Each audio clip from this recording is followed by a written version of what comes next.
Hello students. Today we are going to learn about conservation of plants and animals. Let us start with what do you mean by biodiversity. There are innumerable forms of life on earth. The variation of life forms within a given ecosystem or biome or an entire earth is called biodiversity. Bios means in Greek as life and diversity means various forms. The diversity found on earth today consists of many millions of distinct biological species. These species are the products of nearly 3 billion years of evolution. Let us see biodiversity importance. First, let us go for ecological value. Wildlife maintains the balance of nature by transfer of energy in a food chain and the circulation of inorganic nutrients between the biotic and abiotic environment. They maintain oxygen cycle, water cycle, nitrogen cycle in the atmosphere, which helps a lot to maintain the equilibrium. Research value. The plants and animals provide a lot of scope for discovering new products like drugs, medicines, beverages, etc.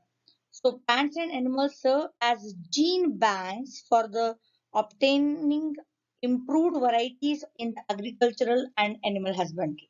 The third comes economic value. This encompasses direct harvesting of the plants and animals for the food, medicine, fuel, raw materials like fibers, gum, resin. Values of biodiversity may also exist wholly outside the human context for the inheritance of the values of the species. Okay, how do we keep a track of our plants and animals? The International Union for Conservation of Nature and Natural Resources, that is known as IUCN, or even World Conservation Union, that is WCU, has been for more than 4 decades now assessing the conservation status of various species and subspecies on a global scale. During the last century, erosion of biodiversity has been increasingly observed. Studies show that about one-eighth of known plant species are threatened with extinction and some species have become extinct. IUCN highlights the species threatened with extinction and keeps a record of threatened species of plants and animals in the form of a red data book. The threatened species of the organisms have been placed in different categories. Let us see the presence of an exotic species. Exotic species are referred as aliens. That means they are not native from India. They can be seen originated from different areas other than India. For example, the crocodile. Vagrant species are those appear time to time beyond their normal range, often confused with exotic species. Endemic species are restricted to a particular geographical region and not found all over the world. Example is the deer. Extinct species, as the name itself suggests, extinct species include those which have disappeared from the earth. For example, the bird called dodo, found in Mauritius, was killed for food and has now disappeared completely from the earth. Now let us see critically endangered species. They are under the highest risk of extinction as their number has decreased drastically. Examples are Arabian catfish, ibis salamander, angular pepper snail, amongst many more. Now next is endangered species. These species are represented by fewer individuals because of unfavorable factors. These animals can become extinct soon if the unfavorable factors are not checked. Examples will be Indian rhinoceros, crocodile, blue whale, and the great Indian bustard. Next is vulnerable species. These species are most likely to become endangered if their security is not taken care of. Examples are Chinkara deer, black bunk, blue pheasant, amongst others. Nearly threatened species. These are the species are found in small number and are scattered all over the world.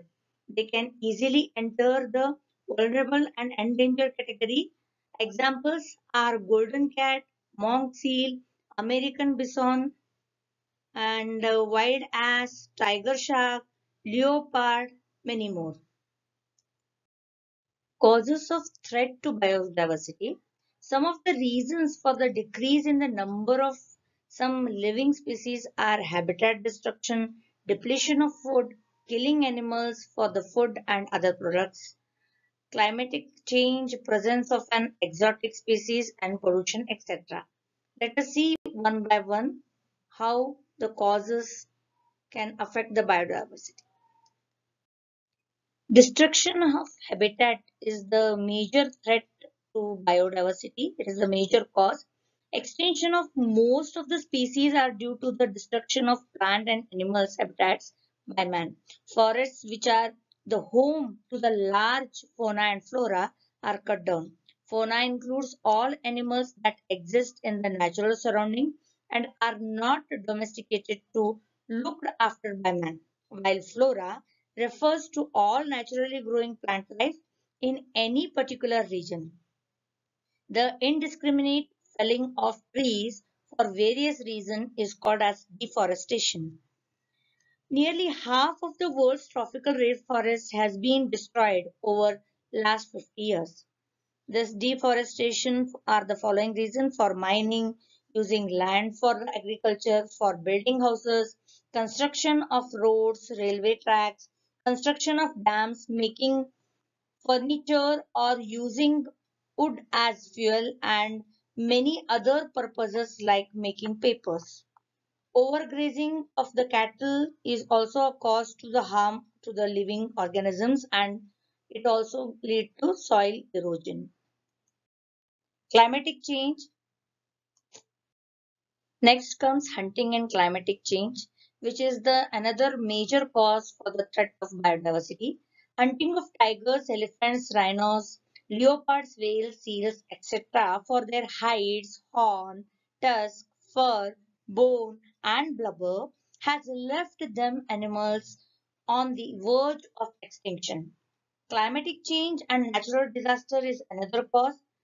Dinosaurs were the dominant animals of the terrestrial ecosystems for over 160 million years, but they became extinct most probably due to the drastic climatic change on the earth or natural disasters like earthquakes, etc.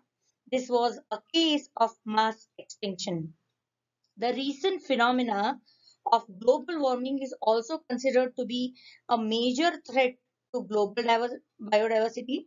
Coral reefs, which are biodiversity hotspots, will be lost in 20 to 40 years if global warming continues at the current rate. Here, another major concern for the threat of biodiversity is pollution. Pollution of air, soil, water has endangered many species. Factories and vehicles send exotic fumes up in the air. Excessive use of chemicals like DDT has killed several birds like pelicans. Factory pipes pour poisonous chemicals into the rivers, lakes, and seas. Pesticides and herbicides wash up farmlands into water bodies. This causes eutrophication. Eutrophication is responsible for a large scale eroding out of the aquatic life. River dolphins of the Amazon, Ganga, and other rivers are threatened by water pollution from the chemicals. They are also harmed by noisy engines and splashing of propellers. We have already studied the significance of biodiversity. Now we know why it is important to conserve it. Now let us see some steps taken towards its conservation. Conservation of forest. The priceless benefits offered by the trees, a wonderful gift of nature, are endless. The only answer to deforestation is reforestation or afforestation. That is, planting more and more trees. Strict laws have been enacted all over the world to prevent felling of trees in the forest reserves.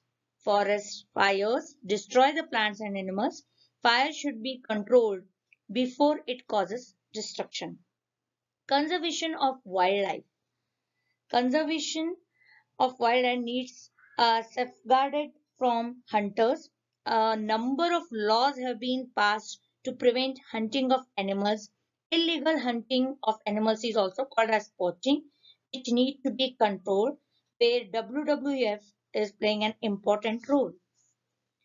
Next comes captive breeding, has been highly successfully and have saved many endangered species from extinction. Breeding endangered animals under the controlled condition to protect their babies is called captive breeding. Conservation of wildlife in India. So far, the country's wildlife is preserved in 120 national parks and 515 wildlife sanctuaries, 26 wetlands, 18 bioreservoirs, out of which 10 are a part of World Network Biospheres.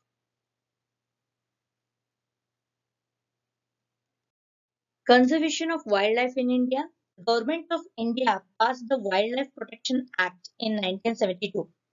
Hunting has been completely banned, and national parks, sanctuaries, and biosphere reserves have been set up by government as steps towards conserving biodiversity.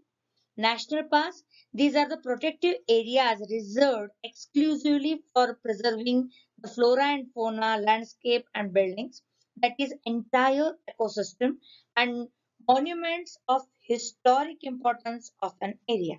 In these areas, grazing cultivation are not permitted. There are some 92 national parks in our country. Wildlife sanctuaries. These provide protection and suitable condition for wild animals to flourish. These are the areas where hunting is not allowed at all.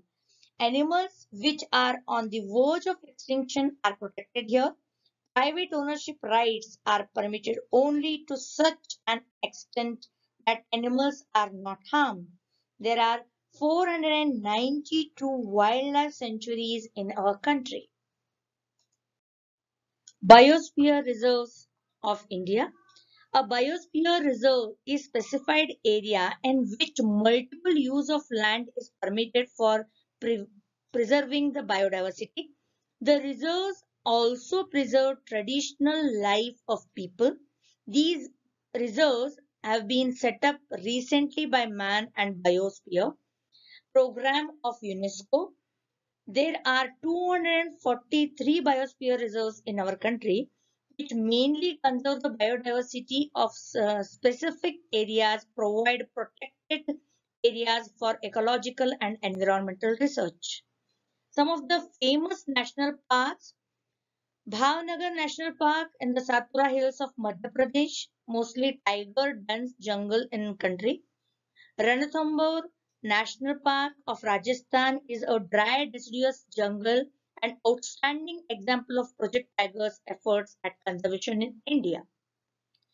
Corbett National Park in Uttarakhand is the vast wilderness with birds, wild elephants, and tigers.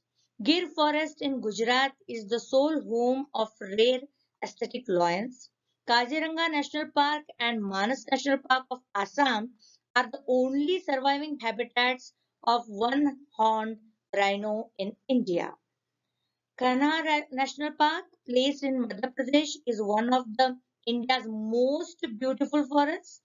Sundarban National Parks in the Ganga Brahmaputra Delta, largest delta in the world, is the home of Royal Bengal tiger.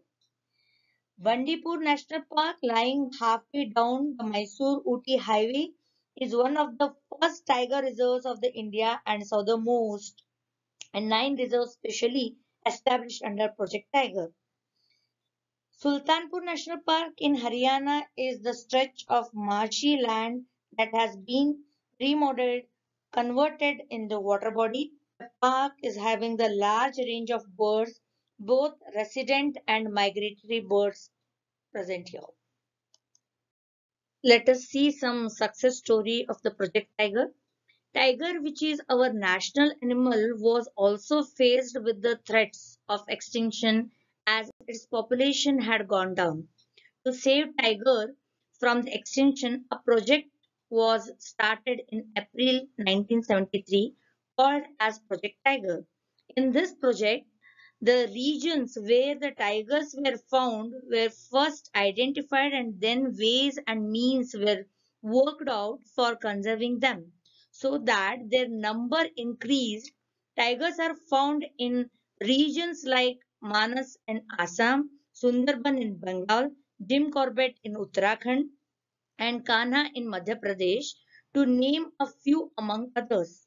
To protect the tigers, human activities like cattle grazing, cultivation, timber work in these areas were minimized, and the plants and animals were also monitored. Over the years, it has been observed that the tiger population has increased, and thus the project has been successful. Let us understand the importance of conservation of plants and animals. Thank you.